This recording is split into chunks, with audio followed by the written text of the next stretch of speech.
I was very pleased that Ergo invited me. Usually when you hire somebody, you expect them to do work for you, and then you hire Ergo and he makes you do work. I said, oh, Joseph, I'm organizing this event. You should come give a talk, portfolio management and lean. You've done all of these things, so why don't you do that? And I said, yes, yes. So then 6 weeks ago, he sends us all the emails, says, here's the final program, and this is the text that I then found next to my name. I said, okay, did the cat walk over the keyboard as he uploaded that? And he showed me, no. This is Estonian, this is correct. Of course I didn't trust him, so I put it into Google Translate, and so do I believe Google or do I believe Ergo? So don't believe everything you see on the internet is the message here. So the bottom line up front. So I invite you to sort of follow me on a little journey about portfolio management, particularly portfolio management on the strategic level. So that's what we're going to talk about. We're going to talk about the way that senior executives look at portfolios of activities in their companies, and we had a really good stream of work in that area at the moment. And then what we're going to do is think about how we can use lean management techniques to support those activities. Does that sound good enough? Yeah? You're in the right meeting? Yeah? Good. All right. There's an important warning here. You all know what this sign means when you see it at a construction site. It's a danger of death. So this will be a little bit interactive. I will ask questions. I will encourage you to say a few things here. We'll start off with something easy. Who here is from the construction industry? All right. Of that, who is on the sort of contractor side of things? And who's on the owner side of things? Also a few. Yes, very good. And who's a student? There may be an overlap between those two groups. Yes, very good. And is there anybody in the room who hasn't raised their hand yet? Designers? Engineers? Good. I'm glad that you're here. Yeah, because I have a few slides for you.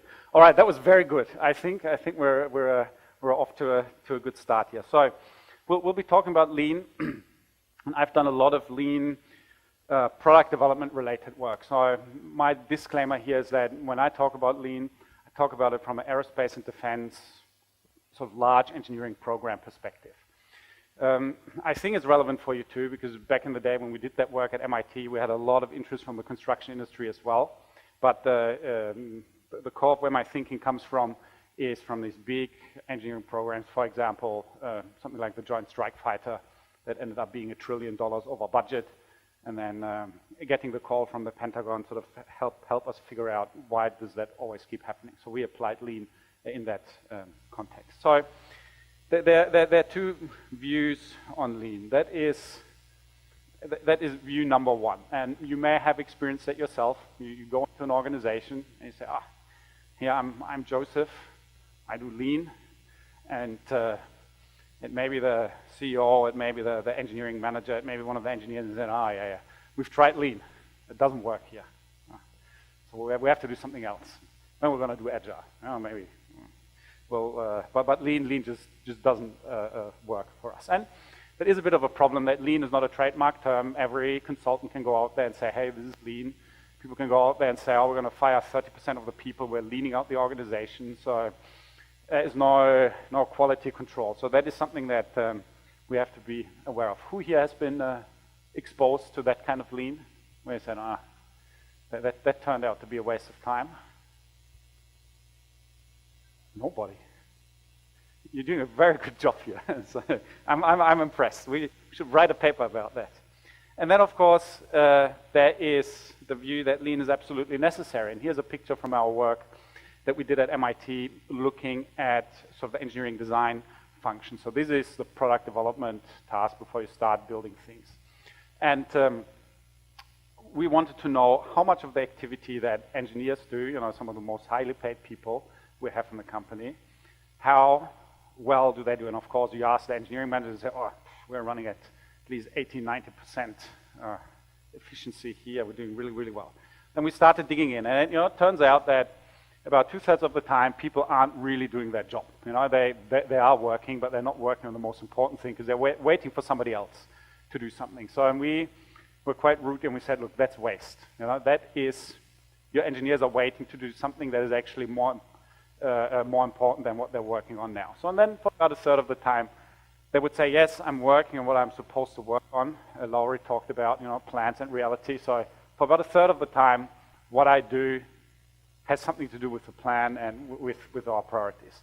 And then we start digging in, and there we have about 1/3 of what we call then the necessary waste, so that is some of the overhead and reporting that you need to do, but then 1/3 of real waste, non-waiting waste, and about 1/3 of value-added time. So at the end of the day, picture very similar to the early days of production where I had 90–95% waste, also what we found in these engineering organizations here. So,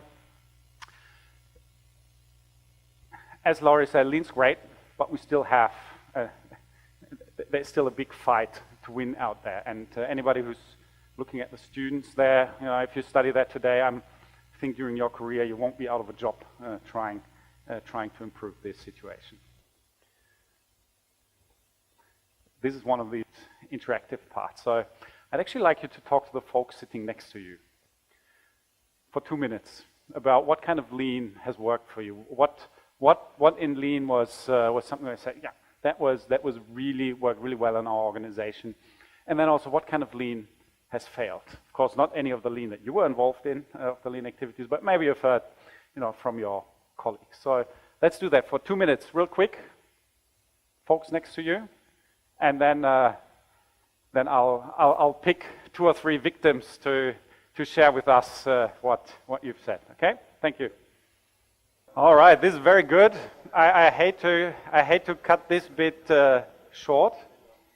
We're now going to find out who the bravest person in this room is, because I'm going to ask who'd like to go first.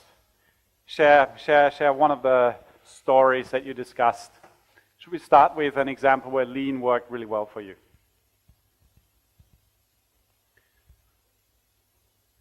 You're not going to get out of this if you don't volunteer. I will hand the microphone to somebody.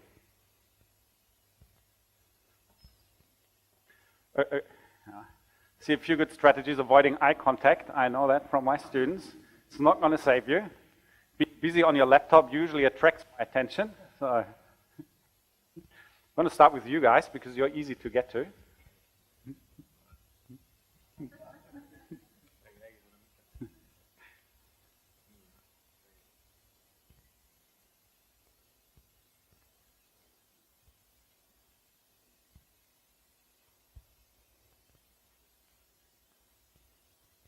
Küsimus oli muidugi väga hea. Väga palju infot me siit ei saanud. Aga võib-olla mis nagu toimib, et ma vaatasin siis ehituse projekti juhtimisel, et oluline on töö ajagraafikuga näiteks, et nii peatevõtja ajagraafik kui ka siis, et oleksid ka alltöövõtu ajagraafikud olemas ja et ka neid siis protsessis iganädalaselt jälgitakse ja kohendatakse vastavalt vajadusele. Right, I'm just going to say thank you, and I'm going to... Yes? Yep, that... Okay, is that really what he said? Yeah? Good, thank you. Very good. That wasn't too hard, so a round of applause for the bravest person in the room. Thank you. Sorry for that. I'm going to do it again. So anybody volunteering? Maybe a response to the first comment?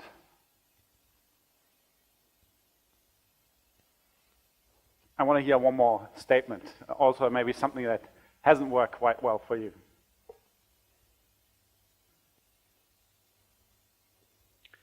Shall we try other side of the room? How about you guys? Good. Yes. Hello. Can I answer the first question because I don't know what to answer in the second one? Yes, of course. I think for us, for design company, it's good that we start our project in a really good start, that all the owners and designers start from the correctly, and they give all the information to the parties, and everybody knows the schedule and so on. That the good start is the good point in this lean. Okay, thank you. Yeah, I like that point, because I think that the projects when projects go wrong, they tend to go wrong at the beginning. We may not notice it at the beginning, but then when we look back and say, oh, why did we waste all that time, all that money? It's usually something that didn't quite work out at the beginning. Maybe it was the transparency that you were talking about, or the shared plans, or even something like a very basic common understanding about what it is that we want to get out of those projects. And that's tricky in construction, because they're different groups with different interests. So yes, I like that point. I'll leave the microphone here. Yeah, we'll see if we can go back to that. So I'll try to pick up on both of those points, and I think I will talk a little bit about the planning aspects here. So they are, before I go into the subject, so if you haven't looked at these two books, Google them. The Bo's book on Lean for Systems Engineering, that you need to buy. The book that Bo and I did together, the Lean Enablers for Managing Engineering Programs, that you can download for free. It's not as good as the one that you need to buy, but it has sort of a list of around 150 lean best practices grouped into sort of the 6 major categories of people, value stream, flow pool, and perfection. And it got a lot of excitement in the sort of aerospace defense, large program management community. The first 10, 20 pages are sort of general lean introduction, and then it goes into listing those best practices.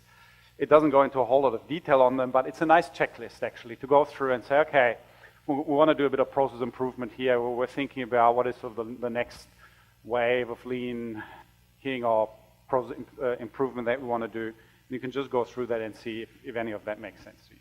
All right. Now we're going to come to the meat. There are 2 things that I'd like you to remember from this talk. This is the first one. We're going to jump right in and talk about the value proposition of innovating, the value proposition of BIM or virtual reality or design automation or whatever it is that you're thinking about putting out there to move your organization forward.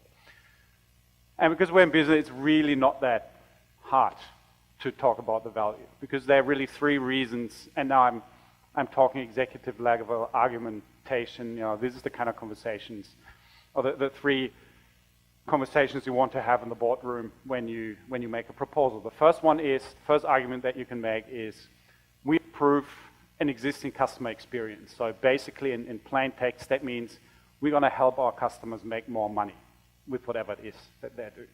That is a good reason to introduce BIM, because the folks that we do this for, it makes their life easier, it helps us to design a better product for them. It'll be less cost and maintenance. They'll have a higher space utilization. There'll be less cost for heating and cooling. So, good argument. So, argument number 1, value proposition number 1. We talk about initiatives and improvement is we help our customer make money. The second good reason to think about doing things differently is that we help ourselves save some money. That is also a reason that will get your CEO or CFO excited that we're going to go for operations excellence here, where we're doing the right things, just want to do them a little bit more efficiently. And that is where traditionally a lot of lean thinking comes in, and we can argue whether that is the right place to start. But making the argument here, we can do, we saw the figure before, 20% performance improvement with last planner system over the baseline. That is a very, very good argument, and that will get your senior executives excited about trying that system. And then the third is the trickiest. It's creating a new customer experience. So we offer a new service. We compete against non-consumption, saying, there was nothing in that space, and now we're going to put something there. There's all the great things that we can do with, let's stick with BIM, about co-creation in the early phases, and just where we're able to do something with our clients that nobody else is able to offer. At the end of the day, it also comes back to helping them make more money and helping ourselves save some money, but sort of growing the market, growing the pie where you're active, adding another service to portfolio. That is also something that will get your senior executives excited about listening what you have to say, and then maybe listening to your story of lean, of how to make that happen. So that is the point number one. Why are we talking about this stuff? And this is, in my opinion, sort of the three endpoints. And we can start decomposing that, and the story will get more and more complicated as we do that. But at the end of the day, this value proposition, this is what you want to end up with. So that's great. Now we know what we want to do, or we know why we want to do it. Let's talk about how we're going to do that. And that's the second big takeaway, and that's what we're going to spend the remainder of this talk on, a portfolio of strategy initiatives. This is, and they are basically four things. So we're at 3 things and 4 things. That's what I'm asking you to remember. The portfolio of strategy initiatives, this comes out of us talking over the last year to about 40 senior executives, CEOs, CFOs, a lot of them, if not the majority, in the construction industry, both on the contractor side as well as the owner's side, asking them, okay, you're the CEO, you're the CFO, what kind of stuff do you do? What is important for you? And we ended up with these 4 categories. The first kind of strategy work that you ought to be doing in the boardroom is discovery related. So here, and we'll talk about that a little bit more in detail, what are the ideas out there that are potentially relevant for us? Figuring out that there's something like BIM or VDC or AI for design automation and so on. The second kind of category of activities is experimentation. So we had this idea, there is a ton of risk in this. How can we experiment, prototype, try this out on a small budget to de-risk it, to get to something where we can decide whether or not we want to scale it up on it.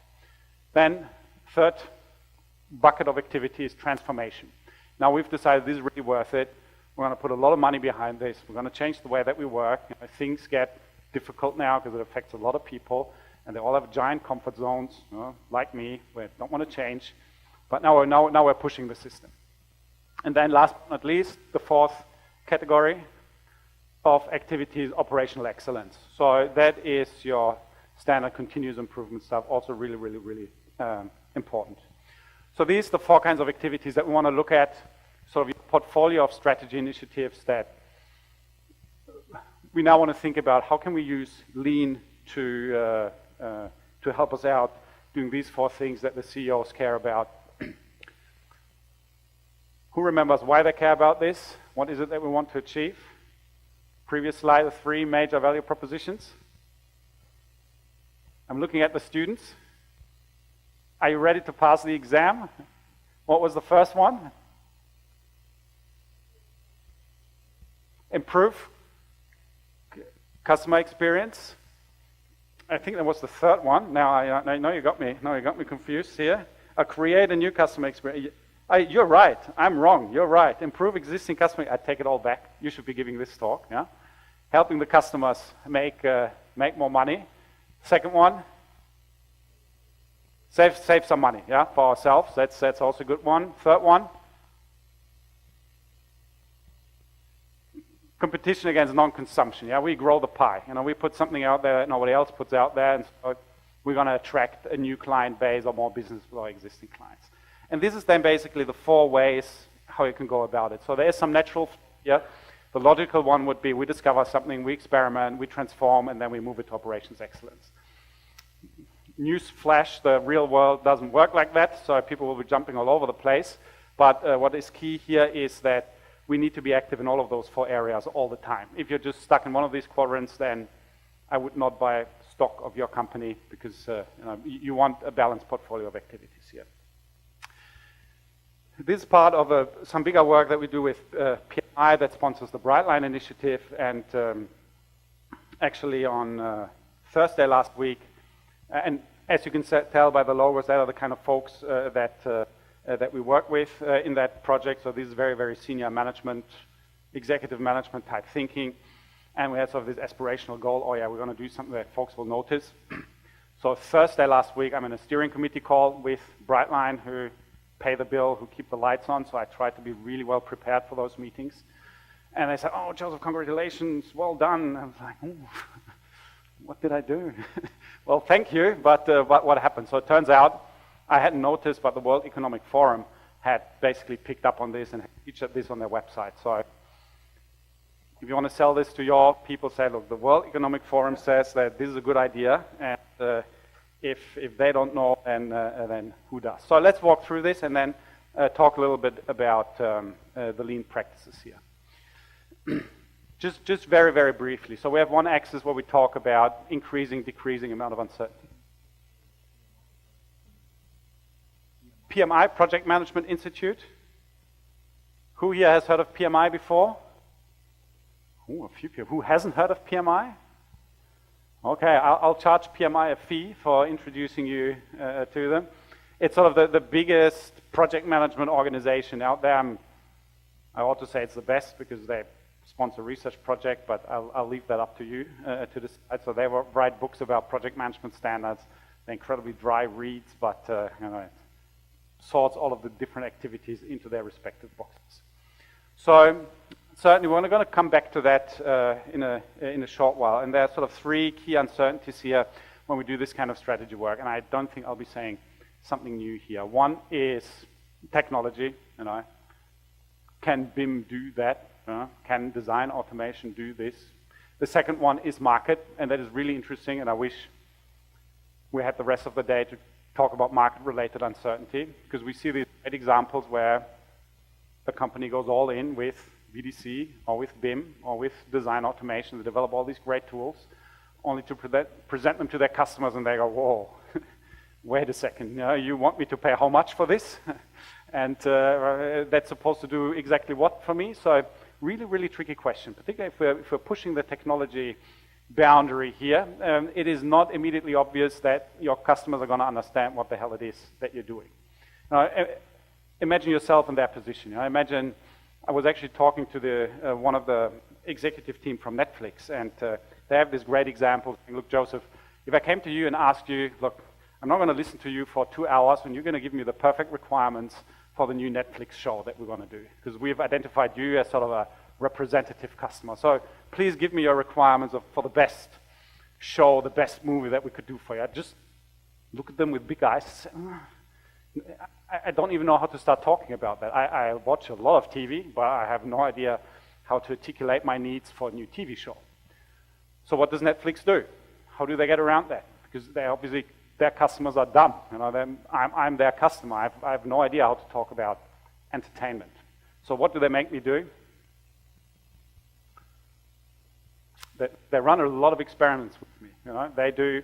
They show me a lot of shows, and then they give me a little button if I like that or if I dislike that. And then they have very clever people who take all of that data and figure out what does that mean in terms of engineering for their movie production.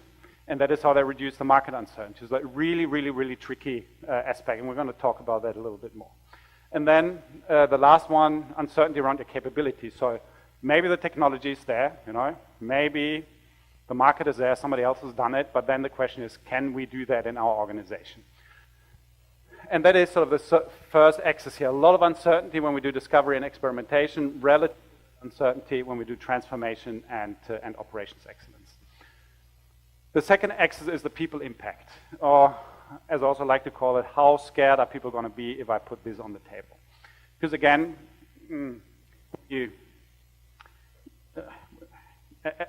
as you have probably noticed, probably 80% of your job, even if you're an engineer, even if your business card doesn't say it, but 80% of your job is people work if you want to get stuff out the door. And that may not be represented in your official process, but even if you're the CFO and you're supposed to read Excel tables the whole day, even these people told me, look, Joseph, 80% of the job is convincing my senior management team that this is the right direction to head, and I can't just tell them. I need to work with them so they discover what I've discovered half a year ago by themselves at their own pace. So transformation and discovery related work, that usually scares people. Discovery does because it's because of all the uncertainty that's there. Is AI going to put me out of a job? I was talking to the CEO of a not insignificant consulting company and says, look, we ran a small experiment. We installed an algorithm, and that algorithm did 3 months of work of a team of 10 basically overnight. So what does that mean for the way we run our business? And then obviously transformation is scary because it really attacks your comfort zone. So let's jump in.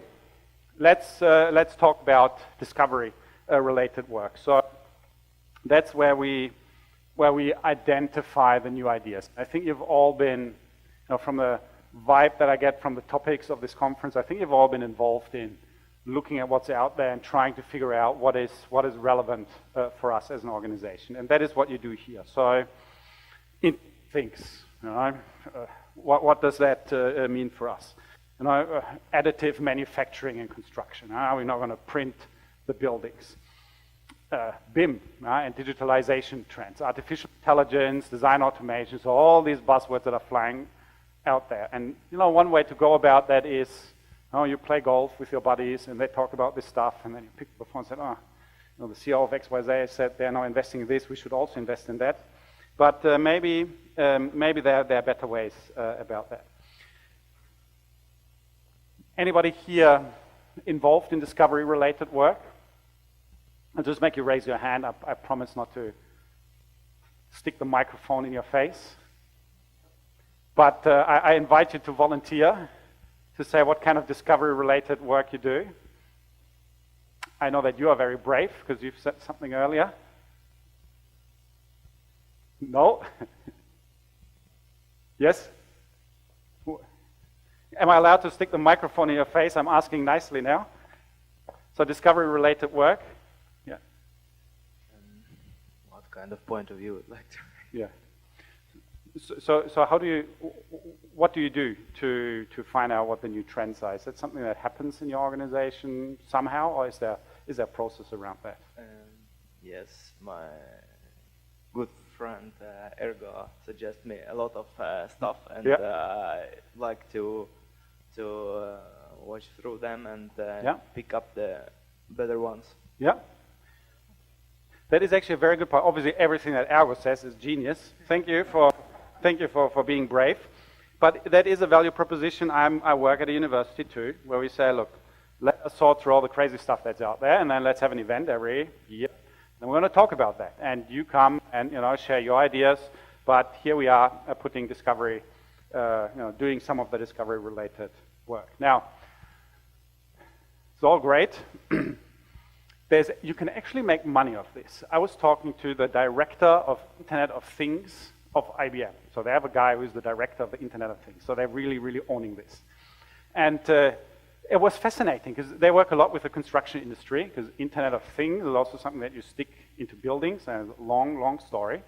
But part of his job is actually help people like you do the discovery work. So they build a high-rise in Munich, and they put all that stuff in there. And so they invite you to come here in Europe, look at their building, and discover all the great things that IBM can help you with. They're not charging you at this point, but they know that this is something that they would rather want you to discover quickly, so that they can then maybe do a little bit of prototyping with you. That is then the next thing that they offer. And then maybe sell you a whole lot of that stuff in their consulting services if you start changing your business. What's the lean perspective on discovery work? And I want to highlight just one thing here. And that is really critical at that phase, because you're walking a tightrope here. On the one hand, you want to be really creative. You don't want to kill ideas too early. But you also, tell an engineer to go look for new ideas. They'll come back with 1,000 things, and they'll be very, very happy to spend your company's time and money on exploring all of those.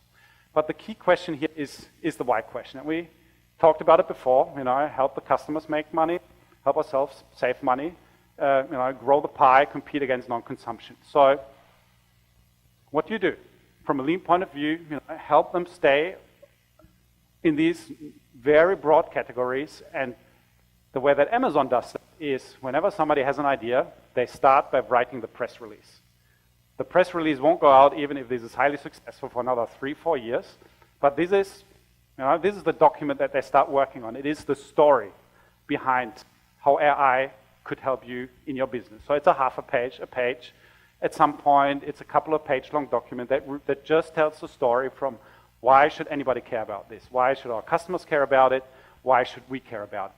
And that is not a business plan, but it is a case for a business opportunity that you then sell to your team and that you then use to shape the story. And I think that is a very lean thing to do because it really starts the process by talking about the value that something brings. And this works. I've talked to other people that do a similar approach to this, where they say, look, I'm not asking you for a business case with return on investment and how much it's going to cost and how long it's going to take, because we're not there for another half a year at least.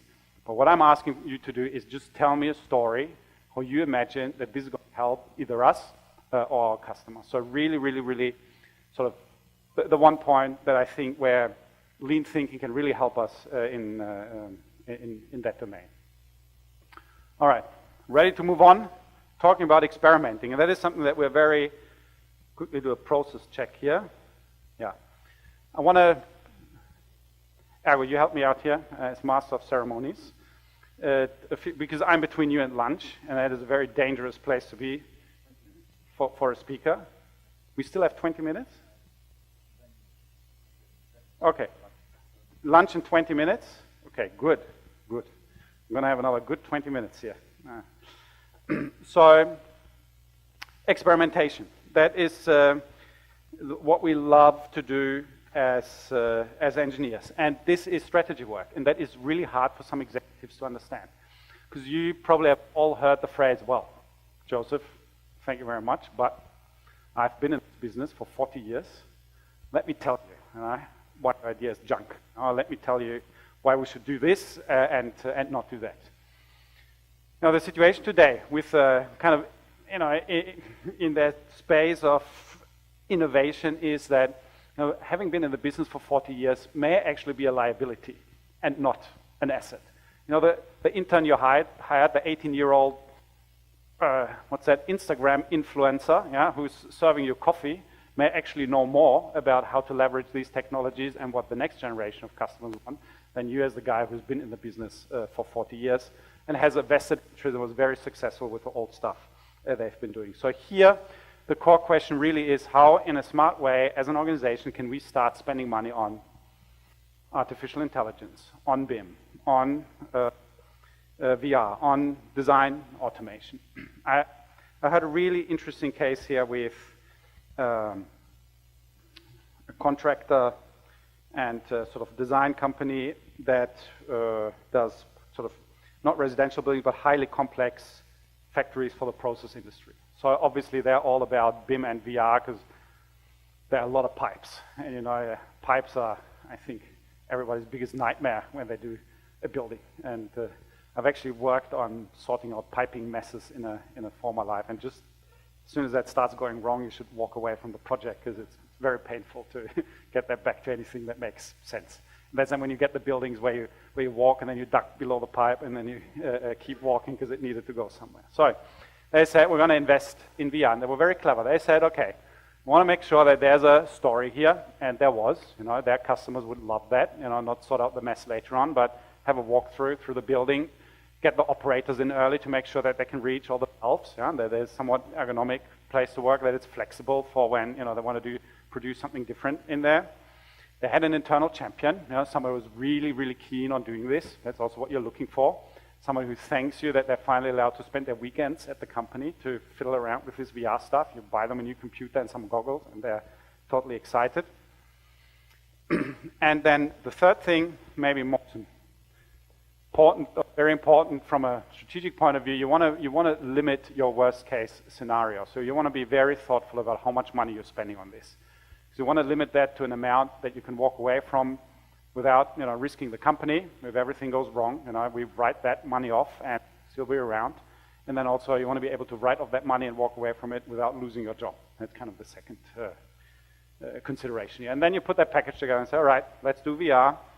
we have that customer down in that country, so we're going to move the team there. They're totally excited about it. Let's try this out. And then you have rounds of financing to build that up. And that is really interesting to see companies that have built a bit of a discipline around structured experimentation. Because why do we do that? Because we want to learn. And that is a tricky thing to do as a company, to have this structured learning process, but it's so worth it if you get there. So let's look at the lean perspective on experimentation. And this is, see, the list is getting longer. So this is something where lean is quite at home.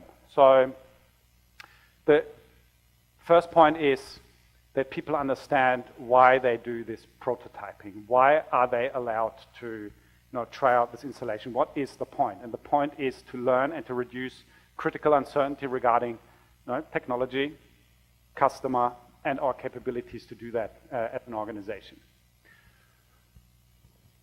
And again, if you're a lean person involved in this will come naturally to you to say, look, value stream, here are the 3 things that we want to get out of this. How do we design this process? How do we do the project reporting? How do we set this up so that this is the 3 things that we learn? And then what do we do with this learning? How do we feed that back into the company? Then another oldie but goldie, failing early, fast, cheap. You can buy a book that's called The Lean Startup. I was teaching at MIT at the time when that came out, and I was so disappointed because I read the book and said, look, everything in here I could have said 4 years ago. And of course, I was mad at myself for not having written that book. And the guy's famous now, and everybody talks about Lean Startup. It's a weird blue cover with a circle on it. It's completely trivial if you've had any exposure to Lean. It is literally a trivial book. But it is a kind of airport self-help literature that senior managers pick up on their flight to somewhere, and that community loves it because it tells them the 3 things that they need to do to get experimentation right. So it's a good look at it in a positive way. The author was very successful at communicating these core ideas. Road mapping, another thing that's really important when we do experimentation, because you need this experimentation to be value oriented. So you take your typical technology roadmap that you have and you plug in the customer at some point, and you'll be surprised how few technology roadmaps actually talk about customer or value proposition. It's almost amusing if it wasn't so sad. So you be the lean person and plug that in. So say, look, we want to help the customer save money, or we want to help ourselves save money, or we want to grow the pie and attract more customers. So tell me how this technology roadmap connects to these 3 things, and then we go ahead. And then there's also an aspect of minimizing or managing waste, particularly what I talked about, cutting off the tail of your probability distribution in terms of what is the worst case scenario here. Saying this is the amount of money that we invest. And if we don't reduce those uncertainties measured in these terms, or if we don't have that kind of customer feedback in 6 months or a year, then we're going to walk away from this. And we're going to wait for somebody else to spend that money and figure out how to do it, and then we're going to re-engage. Does that make sense? Here, a little bit of... Anybody been involved here? Oh, you've all been involved in experimenting, because who has done that kind of work, so of taking some technology and saying, all right, let's see if we can get this to work here. Yes? Nodding. People are, I'm not going to raise my hand. It's going to come with a microphone. Yeah. Who has experimented on the technology side? Who's done prototyping to see if the technology works? No? A couple of folks. Who's done it on the customer side? Let's do a minimum viable product and see if anybody cares. Do more of that. It's really worth it, because you want to find that sweet spot of cost to you and of willingness to pay for the customer, where one is much bigger than the other, the right way around. Experimentation regarding your capabilities of an organization to pull stuff off. I actually think you do more of that than you realize, because that is all about doing these lighthouse projects. That is really about, okay, when we want to go all in with this new lean or this new ERP system or this something or another, let's start in one part of the organization. And really what they're doing is they experiment to figure out just how hard it is and what it is that people are going to upset about as we do that.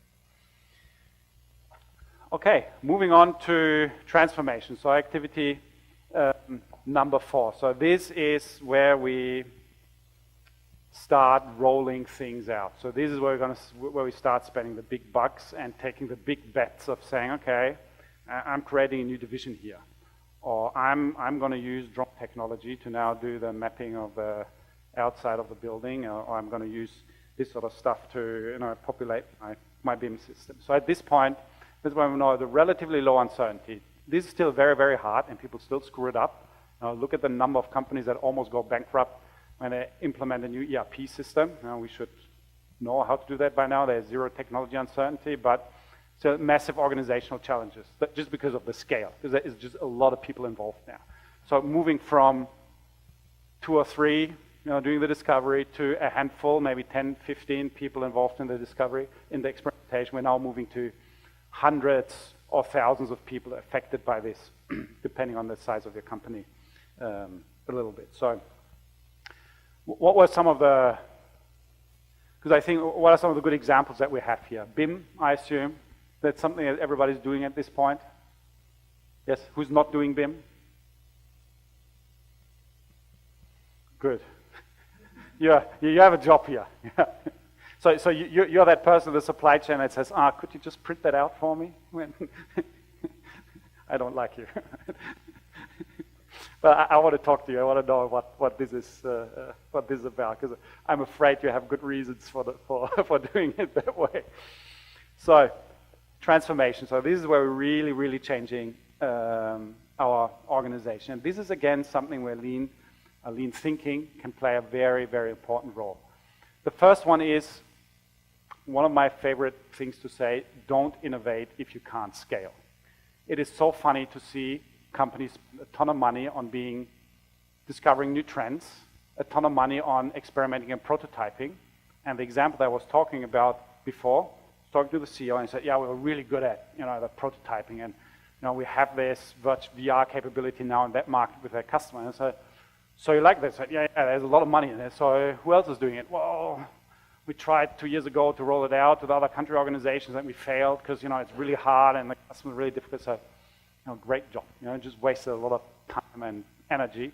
You found something that's great, but you did not manage to scale it up. So think about it in terms of flow. How can I create this organization where it's almost natural that part of what we do is reinvent ourselves, so part of what we do is take up new technologies or new organizational practices. And if we think about last planner system as the thing that we want to implement, as the change that we want to see, scaling it up is one of the major challenges. Then I have this weird thing there where I say you have to push to create pull. And this is really, really, really important to realize that transformation is never going to happen bottom up. If it does, then you have a revolution on your hands that you rather wouldn't. So you don't want bottom-up transformation in most cases. So it needs to be centrally controlled. But the key message here is that you have to work on the rationale, and you have to be really good at that. And not a whole lot of companies are. It either breaks down at the executive level, where some senior managers think this is great, but the CEO isn't quite on board, or the CEO and CFO are totally excited, and it percolates down through the organization. People say, what on earth is this supposed to be? Why are we doing that? I don't understand it. So winning this war around the narrative of why are we doing this, why is this important for us.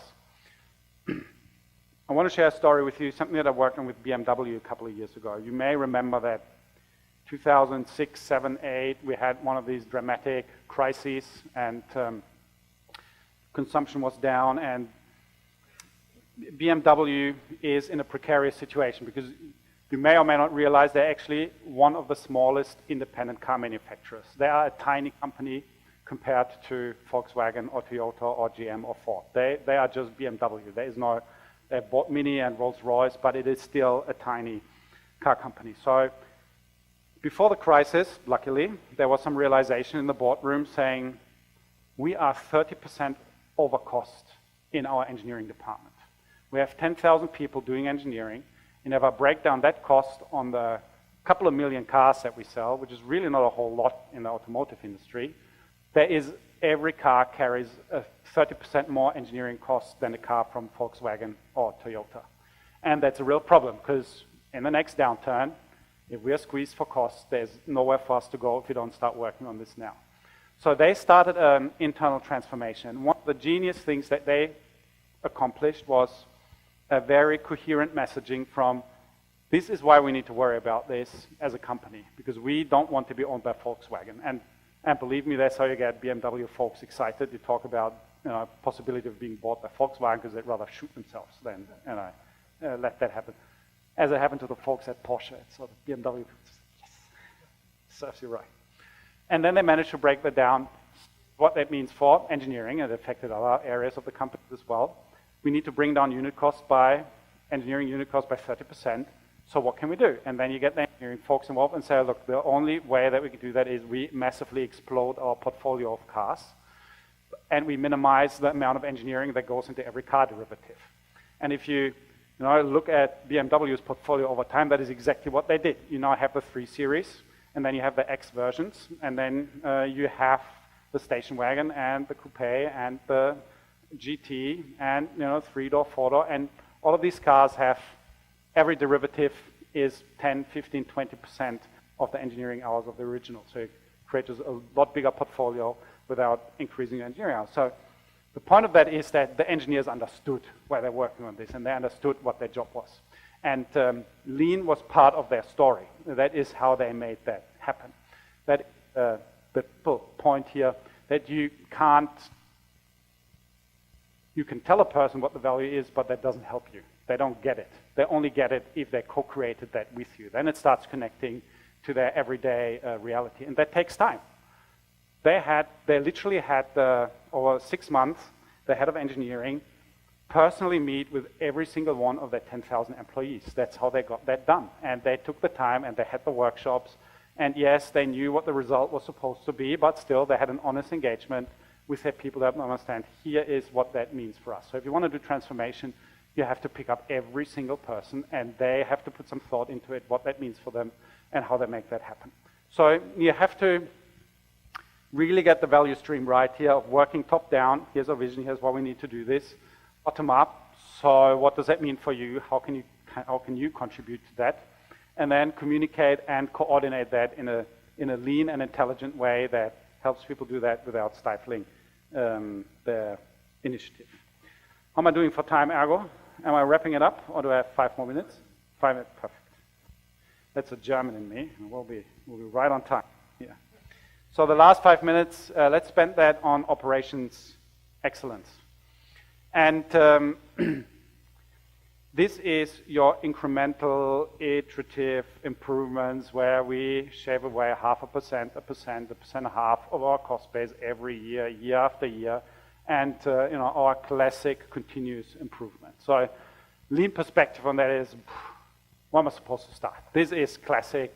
This is lean home turf. That is where we started talking about lean. So pursuing perfection, one of our principles, and then a gigantic toolbox behind that on how to make that happen step by step. One of the key things of last plan is, let's keep at it. Let's make sure that we have year-on-year gains in our operations excellence. There's one thing that I want to share here, and I apologize that slide's a little bit busy. Ergo's going to send those out, I presume. What I want to look at is the first and the last line here. What you're seeing is some research that we did on how to implement in our design projects lean thinking. So what is the order in which, looking at our giant toolbox, over 150 things that we could do, what do we start with, what do we end with? What was really interesting for us to see is that typically, talk about lean, we need to get better at our projects, people love to start talking about cross-project knowledge transfer, and that is great. So that is where lean helps us to become that learning organization. That is awesome. It is also the last thing that you should do because it's incredibly difficult to get right. And not just difficult, but you need to have a lot of other things. You need to have your ducks in a row before one project can learn from the other project. So it's great that we want to get there, but it's not what we should start with. What we should start with, and we heard that earlier today, is process standardization. And this is then again is where people say, oh, but I'm an engineer, or I'm the expert in X, Y, Z. You don't tell me how I do my job. That is not the point. The point is that if everybody has a different management model and everybody has a different way of doing risk management and everybody has a different way of writing down friggin' requirements or how they talk about that with the users and customers, you're never going to get to cross-project knowledge transfer, because what is it that we're supposed to talk about here? How are we supposed to capture lessons learned? So process standardization means that what you need is a common framework so that when we capture our lessons learned and say, oh, requirements that really went downhill in that project and that screwed us up and then we were 30% over budget, you have something to do with that inside. There's a box you can put it into and say, okay, here's our requirements management process. Here is what we're going to change for the next project that we do. And then you start learning as an organization. But if you don't have a standard or a shared mental model across your organization of what it is that you're doing, you can't do this incremental improvement. All right. You survived. Well done. Everybody ready for lunch? I'm not going to ask any more questions. You're safe. Yeah? So thank you. Thank you for being good sports about this. I enjoyed myself. I think you're supposed to ask questions now, and you're welcome to. But I understand that the pull of lunch. Yeah?